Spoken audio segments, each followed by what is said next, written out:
กะลังตาออกผ่านเต่าพันเจ้าเอ๋ยรุ่งเช้าเจ้าเอ๋ยดอกมากไม่เคยอุตา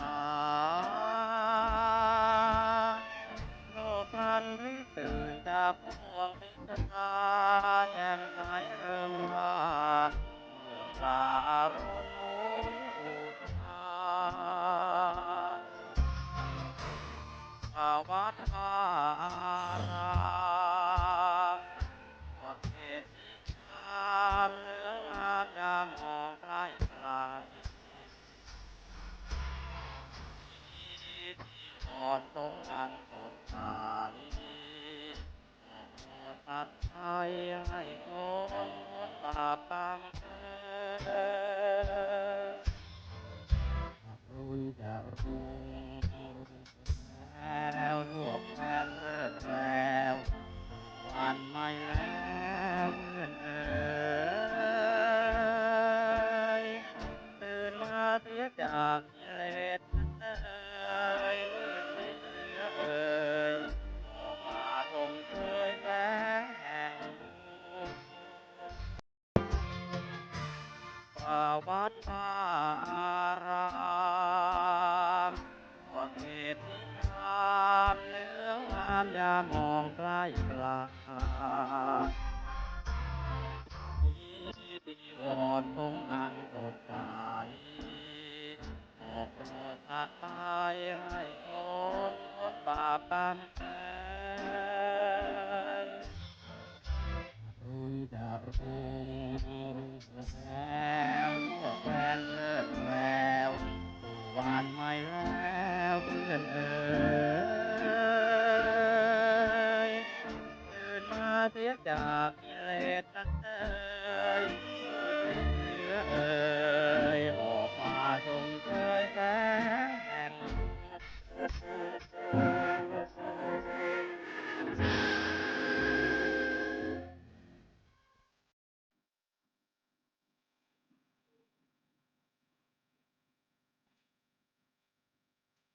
เจริญพรท่านสาธุชนทั้งหลายรายการธรรมทานจากวัดพุทธปัญญาเมืองพอมานารัฐแคลิฟอร์เนียประเทศสหรัฐอเมริกามาพบกับท่านผู้ฟังท่านผู้ชมในวันที่22พฤษภาคมพุทธศักราช2569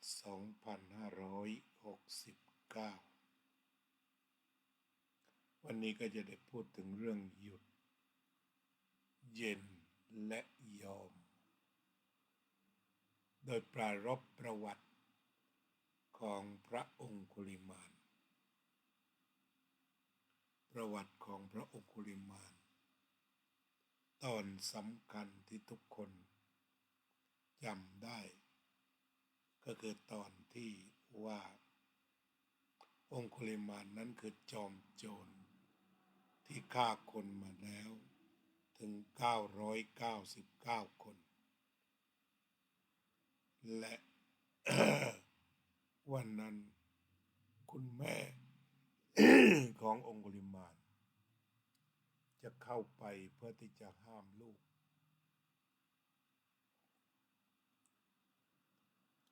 เนื่องจากพระเจ้าประเสนทุโกศล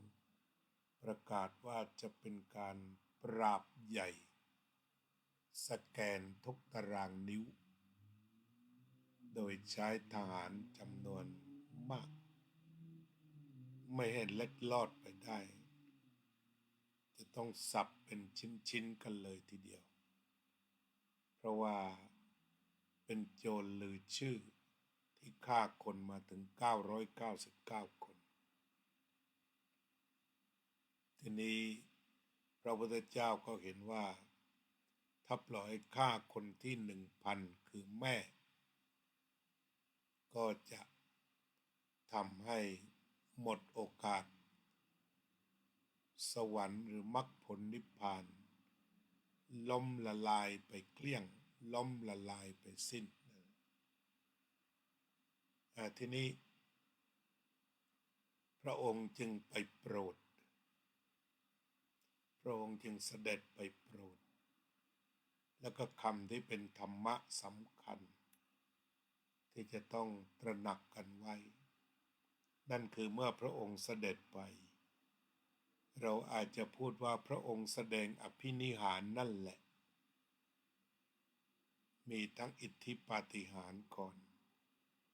อาเทศนาปาฏิหาริย์และอนุสาสนีปาฏิหาริย์อาเทศนาปาฏิหาริย์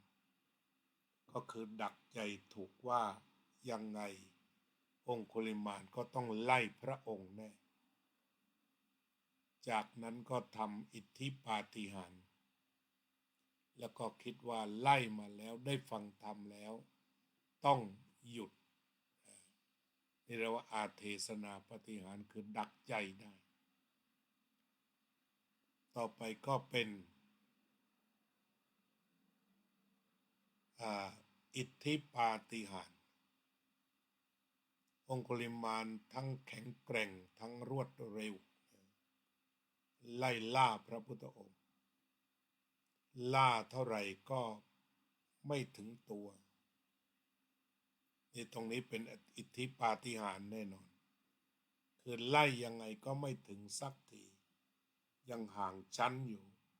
พระพุทธองค์เดินเฉยๆพระพุทธดำเนินไปเฉย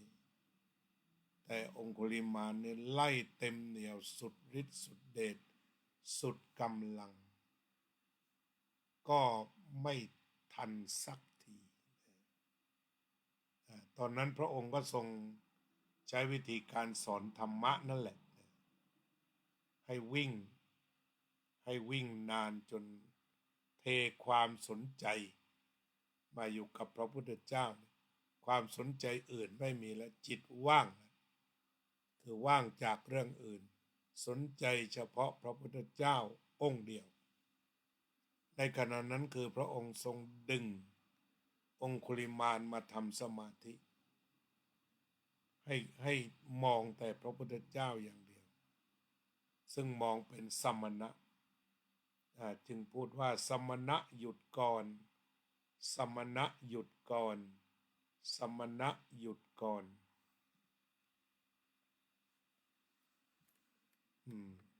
ก็ตะโกนอยู่อย่างนั้นไอ้การตะโกนอย่างนั้นทั้งกายและวาจามันรวม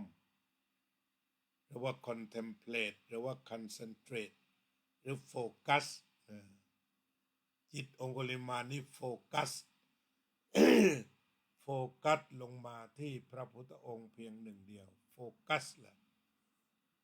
จากนั้นพระองค์ก็ตรัสเพียงคำเดียวเราหยุดแล้วแต่ท่านสิยังไม่หยุด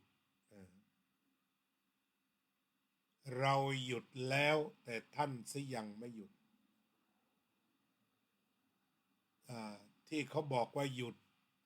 สมณะหยุดก่อนเขาต้องการให้หยุดภาษากายถ้าใช้สำนวนหลวงพ่อพุทธทาสเรียกว่าหยุดในภาษาคนคือหยุดวิ่ง แต่พระพุทธองค์ก็เลยแสดงธรรมสวนกลับไปเป็นภาษาธรรมเราหยุดแล้วแต่ท่านสิยังไม่หยุดเราหยุดแล้วแต่ท่านสิยังไม่หยุดนี้พระองค์ทรงตอบเป็นภาษาธรรมองคุลิมานตะโกนมาเป็นภาษาคนแต่พระองค์ก็ตอบไปเป็นภาษาธรรม หยุดอะไรเราวิ่งตามแทบตายไม่เห็นจะหยุดเลยพระองค์ตรัสว่าเราหยุดแล้วแต่ท่านสิยังไม่หยุดเป็นภาษาธรรมนี่นำงานหลวงพ่อพุทธทาสมาใช้ภาษาคนแล้วก็เป็นภาษาธรรมปรากฏว่าองคุลิมานนั้นเขาเป็นผู้มีเชื้อธรรมอยู่เคยเรียนธรรมะกับพระพุทธองค์ ก่อนจะมาเป็นมานพออกมาไล่ล่าคนเนี่ยคือมีอัธยาศัยทางธรรมอยู่มากพอได้ยินดังนั้นก็รู้ว่าคนพูดคำนี้จำเสียงได้ไม่ใช่ใครอื่นพระพุทธเจ้าพระพุทธเจ้าก็มาโปรดเราแล้วสิในหนังอินเดียปี 2520 เขาทำดีมากจุดนี้ก็บอกว่าโอ้คงจะเป็นพระพุทธเจ้าแล้วล่ะพระองค์มาโปรดลูกแล้วโดยพระองค์ตรัสใช้คำที่อาตมาดูในหนังอินเดียบอกว่าเราหยุดแล้วแต่ท่านสิยังไม่สุดอหิงสกะตรงนี้ก็เพื่อที่จะให้เห็นว่าอ้อเป็นการเตือนความทรงจำอันนั้นตามที่ภาพยนตร์ก็เพิ่มเติมมาเราหยุดแล้วแต่ท่านสิยังไม่หยุดเราหยุดแล้วอหิงสกะเป็นภาษาธรรมอหิงสกะได้ฟังดังนั้นก็บอกว่านี่คือพระพุทธเจ้า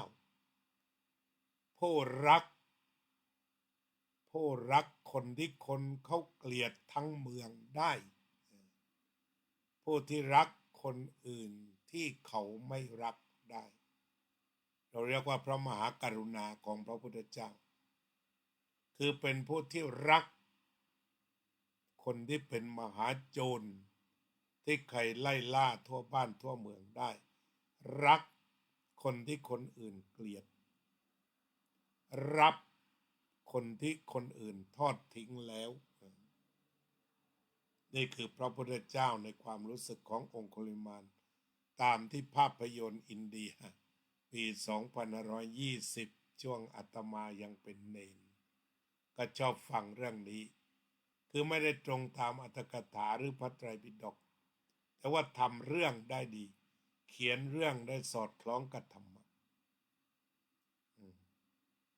ทีนี้ตรงนี้มันก็มีคนสงสัยกันอยู่เยอะว่าจะบรรลุได้อย่างไรก็เป็นฆาตกรฆาตกรจิตมันต้องโหดเพราะฉะนั้นคนที่มันจิตโหดจะไปบรรลุธรรมอย่างไรอันนี้มีเสียงดังขึ้นมา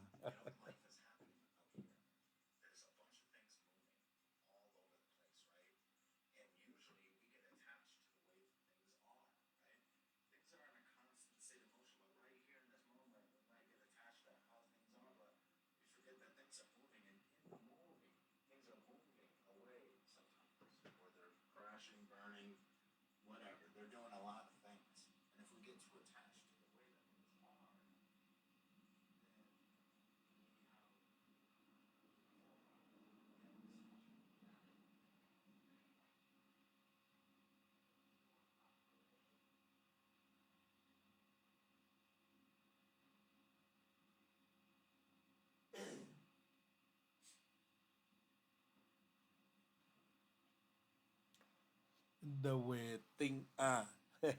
ฝรั่งเสียงฝรั่งกล่าววิปัสสนาทีนี้เราก็มาดูถึงเรื่องของพระองคุลิมานกันต่อว่าก็มีคนถามถึงอภิปรายกันเยอะว่าจิตโหดนี้จะบรรลุได้อย่างไรอันนี้ถ้าเรามาพิจารณาถึงเรื่องนี้โอกาสที่จะบรรลุมันก็มีคำอธิบายในธรรมที่พระพุทธองค์ตรัสก็คือหมายความว่าหนึ่งองคุลิมานได้มีศรัทธาก่อนคือตถาคตโพธิศรัทธา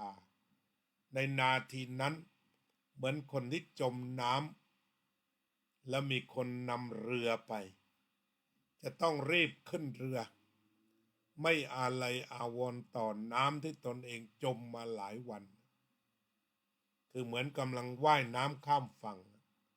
แล้วมีใครส่งเรือไปเขาก็จะต้องเร่ง ขึ้นเรือโดยด่วนโดยไม่คิดอะไรถึงน้ำที่เขาจมอยู่อีกต่อไปอันเมื่อธรรมะปรากฏเฉพาะหน้าจากการที่เขาเจ็บปวดรวดร้าวเขากระโจนใส่ธรรมะเลยทิ้งทุกอย่างไว้ข้างหลังทิ้งแบบเด็ดขาดเพราะมีศรัทธาอย่างลงในพระพุทธเจ้าในการตรัสรู้ของพระพุทธเจ้าก็เหมือนกับคนกำลังหนีเสือใช่ไหมหนีเสือปั๊บเจอต้นไม้ขึ้นพรวดเดียวเสือเงยดูอยู่ตรงนั้นก็รอดจากปากเสือก็เหมือนจิตของพระองคุลิมานหนีกิเลสมีหนีกิเลสเชื่อในการตรัสรู้ของพระพุทธเจ้าแล้วก็ไม่ส่งใจกลับไปอาลัยอาวรณ์ต่อกรรมชั่วที่ตนเคยประกอบนั้นเรียกว่าเหนือกรรมอาละยะสมุคคาโตคือถอนอาลัยในอดีตทั้งดีและชั่วถอนไปหมดไม่อาลัยอาวรณ์ไม่พูดไม่คร่ำครวญไม่โศกปริเทวนากระโจนเข้าไปอยู่ในพระธรรมมีธรรมเป็นที่พึ่งโดยไม่ส่งใจไปถึงอดีตเลยคือหยุดก็คือหยุดติดทั้งอดีตหยุดติดทั้งปัจจุบันหยุดติดทั้งอนาคตหยุดติดอดีตหยุดติดอนาคตก็ในธรรมะข้อนี้พระพุทธองค์บอกพอหยุดปั๊บภพก็ไม่มีชาติก็ไม่มีมันจะยุติไปทั้งหมดนี่ก็คือคำว่าหยุดทีนี้คำว่าหยุดก็คือปล่อยวางจากอดีตปล่อยวางจากกรรมดีหรือกรรมชั่วแล้วก็อยู่เหนือกรรมดีกรรมชั่วยกระดับจิตขึ้นมาพ้นน้ำเพราะกรรมดีก็เป็นน้ำกรรมชั่วก็เป็นน้ำจึงยกระดับจิตขึ้นสูงจากน้ำกลายเป็นพ้นไปจากน้ำคือกิเลสแล้วก็พ้นไปจากสังสารวัฏอีกเรียกว่าหยุดก็คือหยุดความยึดมั่นถือมั่นเอาไว้หยุดยึดหยุดอาลัยอาวรณ์หยุดทุกสิ่งทุกประการแต่กระโจนเข้าสู่พระธรรมอันเป็นปัจจุบันธรรม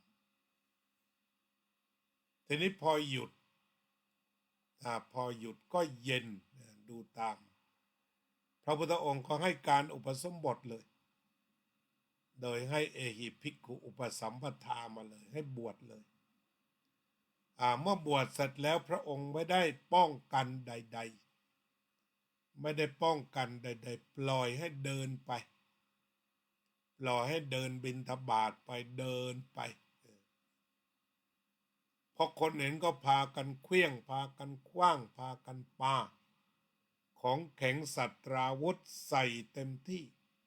เลือดสาดแต่ยังไม่ตายที่ตรงนี้พอท่านหยุดหยุดกรรมชั่วทั้งหมดหยุดการติดในกรรมชั่วตัวหยุดอยู่ตรงนี้หยุดติดหยุดยึดมั่นถือมั่นในกรรมชั่วทั้งหมดหยุดยึดมั่นถือมั่นในกรรมชั่วทั้งหมดในอดีตการอาจจะเรียกว่าพ้นทั้งดีและชั่วนั่นเองยุติพอหยุดแล้วมันก็เย็นพอเย็นแล้วพระพุทธเจ้าให้เดินบิณฑบาตไปก็ยอมหมดยอมก็คือไม่มีการปรุงแต่งในการพยาบาทอาฆาตจองเวรคือตั้งอยู่ในองค์มรรคองค์อริยมรรคไม่มีพยาบาทไม่มีอาฆาตไม่มีจองเวรมารับอโหสิกรรมกรรมนั้นเป็นอโหสิกรรมภายในนั่นคือหมายถึงว่ากรรมอื่นตามไม่ทันโดยท่านอุปมาว่า เหมือนสุนัขล่าเนื้อไล่ล่ามา แต่กระโดดข้ามกำแพงไปฝั่งโน้นแล้วคือไม่ทันตามไม่ทันกรรมทั้งหลายก็ตามไม่ทันแม้จะยอมทุกอย่างแต่ว่าตามไม่ทันไม่มีความเจ็บปวดด้านร่างกายมีแต่ไม่มีมโนกรรมแห่งความพยาบาทและการเบียดเบียนเหตุนี้เมื่อท่านได้บิณฑบาตไปยังบ้านหนึ่งก็ได้พบผู้หญิงคันแก่คนหนึ่งกำลังดิ้นหนีท่านแล้วก็ไปชนเอากับต้นสะเดาดิ้นกระเดว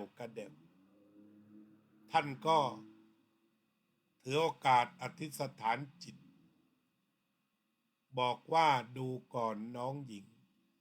นับตั้งแต่ฉันเคยบวชมาจิตที่คิดจะฆ่าสัตว์นิดเดียวก็ไม่เคยมีแล้วด้วยการสัตย์ด้วยคำสัตย์นี้ขอน้องหญิงจงคลอดโดยสวัสดิภาพเถิด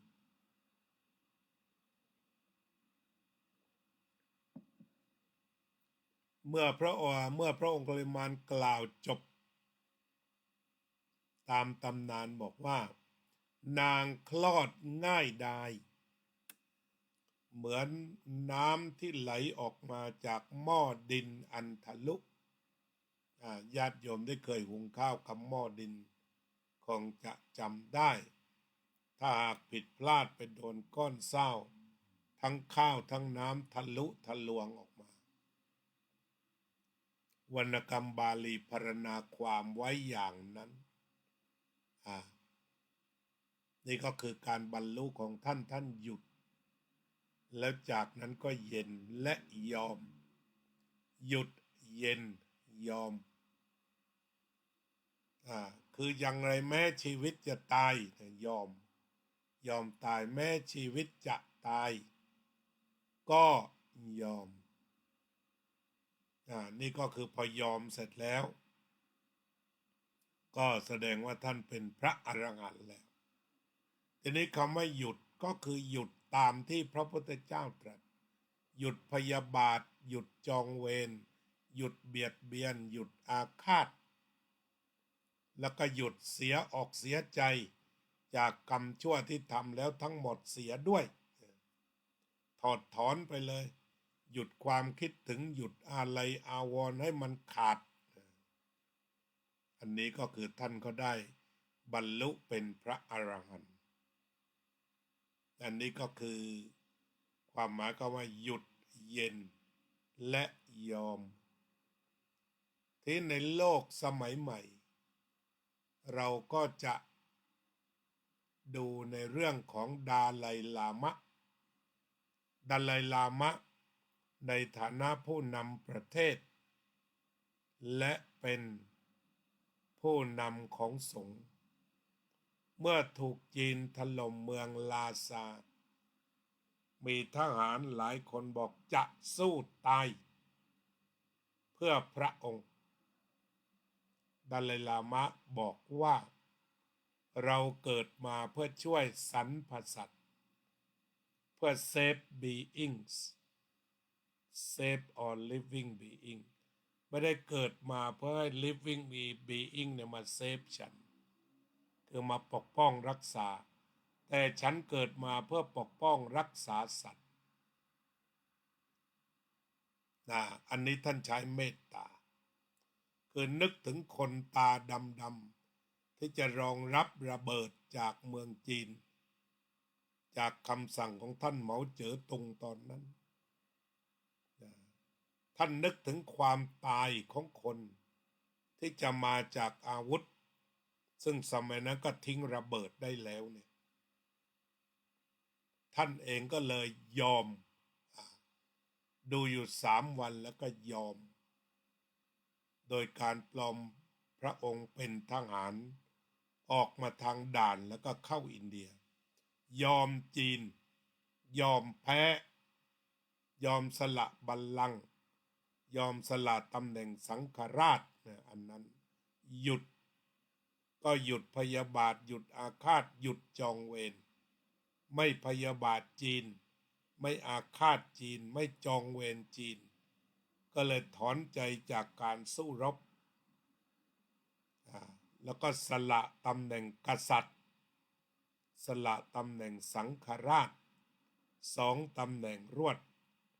แล้วก็มาเป็นพระธรรมดาการกระทำอันนี้เป็นตัวอย่างเป็นต้นแบบของหยุดอาฆาตพยาบาทจองเวรยอมสละแล้วก็อยู่อย่างเย็นถ้าไม่เย็นยอมไม่ได้ผลก็คือคนก็ตายหลายอยู่แต่ว่าตายแค่นั้นตายในระยะเวลาทิ้งบอมที่กำลังพิจารณาอยู่แต่หลังจากยอมเสร็จแล้วชีวิตของมนุษย์ไม่ต้องตายเพราะบอมเพราะระเบิดทีนี้เรามาดูเซเลนสกี้บ้างเซเลนสกี้แล้วก็ดูปูตินคือไม่ยอมทั้งคู่ปูตินก็ไม่ยอมมีความต้องการที่จะได้รัฐนั้นคืนมาไม่หยุดไม่ยอมแล้วก็ไม่หยุดด้วยเซเลนสกี้ก็บอกว่าไม่ยอมเสียให้แม้แต่ตารางเดียวรบก็รบกันสิวะแล้วในที่สุดปัจจุบันนี้ก็ตายไปเป็นแสนของรัสเซียก็คงตายเป็นจำนวนหมื่นทหารที่ส่งไปตายนี่ก็คือพวกที่ไม่ยอมไม่หยุดไม่เย็นเคราะห์ร้ายก็อยู่ที่ประชาชนเลบานอนปาเลสไตน์อิสราเอลไม่ยอมกันตั้งแต่แรกตายกันไปแค่70 กว่าคนแล้วก็ตอนนี้เพิ่มหลายแสนไม่ยอมเด็ดขาดแล้วก็ไม่หยุดยิงสุดท้ายมันก็ไม่เย็นนี่จากเรื่ององคุลิมานเรื่องดาไลลามะแล้วก็มาสู่เรื่องของปูตินกับเซเลนสกี้อิสราเอลเลบานอนอิหร่านคือมันมาจากไม่ยอมไม่หยุดแล้วในที่สุดก็ไม่เย็นแต่ถ้ากระบวนการของพระอรหันต์นั้นท่านหยุดคือหยุดปรุงก่อนวิสังขารสตังจิตตังตัณหานังกยมัจจกาหยุดปรุงหยุดซะเลยหยุดปรุงหยุดอาฆาตหยุดพยาบาทหยุดจองเวรหยุดปรุงเสียทั้งหมดพอหยุดปรุงก็จิตว่างก็เข้าถึงธรรมก็เย็นพอเย็นแล้วก็ยอมหมดฝ่ายภาษากายจะเจ็บจะปวดยอมหมดเลยและทั้งตนและสังคมก็สงบไม่ยอมแล้วตนอาจจะเจ็บแต่เพื่อให้สังคมสงบยอมเจ็บดาไลลามะยอมขายหน้ายอมแพ้ยอมสูญเสียศักดิ์ศรีมานะของกษัตริย์และสังฆราชเพื่อรักษาชีวิตคนเป็นจำนวนมากนี่ก็คือหยุดแล้วก็ยอมสุดท้ายก็เย็นความสัมพันธ์ไทยกัมพูชาปัญหา3 จังหวัดชายแดนภาคใต้เราจะหยุดกันบ้างไหมเราจะยอมอะไรกันได้บ้างเพื่อความเย็นของชายแดนทั้ง2 ด้านขอเสนอลองไปคิดดูในฐานะประเทศพุทธอย่างการคุยกับเขมรจะลองคุยกันได้ไหมที่จะคุยเรื่องหยุดยอมและเย็นหยุดอาฆาตพยาบาทจองเวร ในฐานะเป็นประเทศพุทธด้วยกันหยุดอาฆาตพยาบาทจองเวรหันหน้ามาปฏิบัติธรรมกันและต่อไปยอมมันตรงไหนมันเป็นความเป็นจริงที่จะยอมกันได้ก็ลองดูเพื่อแลกเอาความเย็นอันยิ่งใหญ่ที่จะอยู่ร่วมกันอย่างสันติอันนี้ก็นำมาประยุกต์ได้คือถ้าไม่ยอมมันก็ไม่เย็นปัญหา3 จังหวัดชายแดนภาคใต้จะยอมกันบ้างไหมจะหยุดไหมจะยอมไหมถ้าไม่หยุดไม่ยอมก็จะร้อนกันไปอย่างนี้เป็นสภาวธรรมไม่ได้เป็นความเชื่อก็ชี้ว่าถ้าหยุดยอมเย็นมีแน่แต่ถ้าไม่หยุดแล้วก็ไม่มียอมกันไม่เย็นแน่นอนตอนนี้ก็เย็นไปเปราะหนึ่งเย็นลงไปบ้างแต่ยังไม่บรรลุข้อตกลงขั้นยอมว่าจะยอมกันได้แค่ไหนคือถ้ายอมกันได้เนี่ยมันจะไม่รบกันตอนนี้ที่รบกันอยู่ทั่วโลกคือปัญหาไม่ยอมปัญหาไม่ยอมความเย็นจึงไม่มีในความไม่ยอมนั้นจะรักษาความร้อนกันอย่างไรก็คงหนีไม่พ้นเพราะมันเป็นความจริงและมันเป็นศาสนธรรมฉะนั้นเราระลึกถึงพระสัมมาสัมพุทธเจ้าระลึกถึงพระสาวกว่าหยุดแล้วธรรมะก็ปรากฏหยุดและเข้าถึงธรรมหรือว่าหยุดแล้วนิพพานปรากฏเพราะนิพพานนี้ไม่ไปไม่มาเราพูดภาษาปุถุชนว่าหยุดได้จะไปนิพพานก็คือหยุดแล้วก็เย็นเลยนิพพานแปลว่าเย็นเลยพอเย็นแล้วมันจะยอมหมดยอมอดยอมหิวยอมโหยยอมอภัยยอมอโหสิยอมเสียสละในยอมหมดเนี่ยพระพุทธเจ้าก็เหมือนกันหยุดอันนั้นหยุดฝ่ายบวกหยุดดำริในกามของพระพุทธเจ้านะส่วนสงครามนั้นมันดำริในความพยาบาทและเบียดเบียนของพระพุทธเจ้าหยุดดำริในกามเมื่อหยุดดำริในกามแล้วก็ยอมคือสละวังทั้งหมดเย็นก็มาอยู่ตรงไหนก็เย็นหมดอยู่โคนไม้อยู่ป่าอยู่ถ้ำเย็นหมดนี่ก็คือพุทธวิถีหรืออริยวิถีหากเดินตามจุดหมายปลายทางก็คือเย็นหากปรารถนาความเย็นก็มาหยุดเบียดเบียนกันเถิดมาหยุดทำร้ายกันเถิดมาหยุดรุกรานกันเถิดมายอมกันเสียบ้างแล้วความเย็นก็จะเกิดขึ้นเมื่อความเย็นเกิดขึ้นจะพัฒนาเศรษฐกิจสังคมการเมืองก็ทำได้สะดวกเพราะสงบเย็นเป็นประโยชน์นั่นเองเจริญภาวนากันสัก2 นาที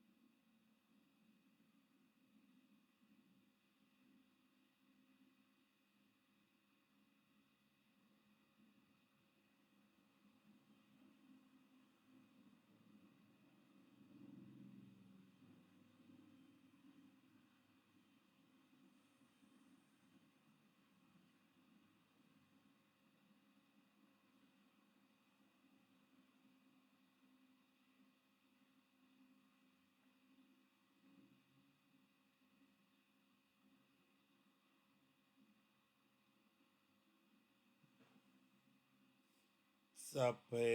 สัตตาสัตว์ทั้งหลายที่เป็นเพื่อนทุกข์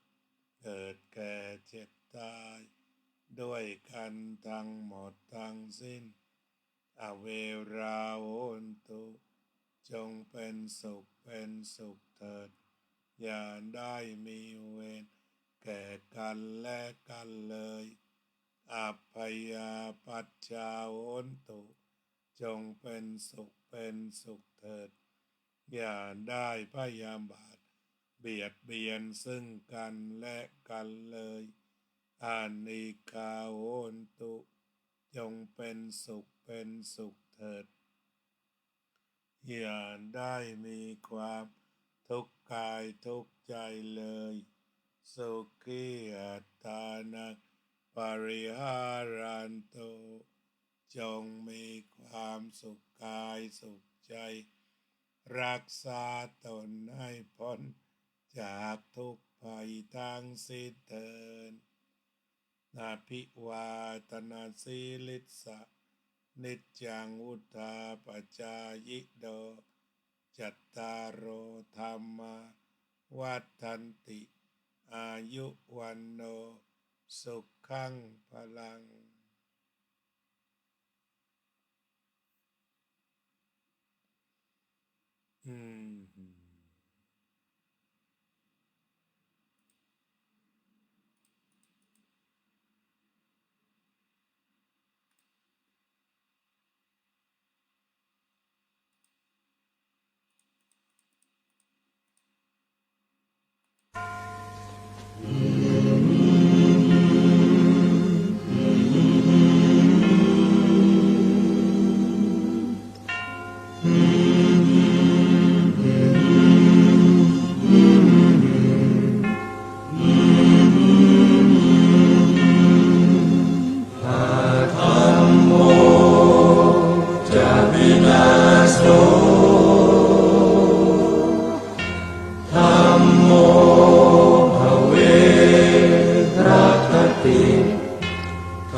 พระพุทธอ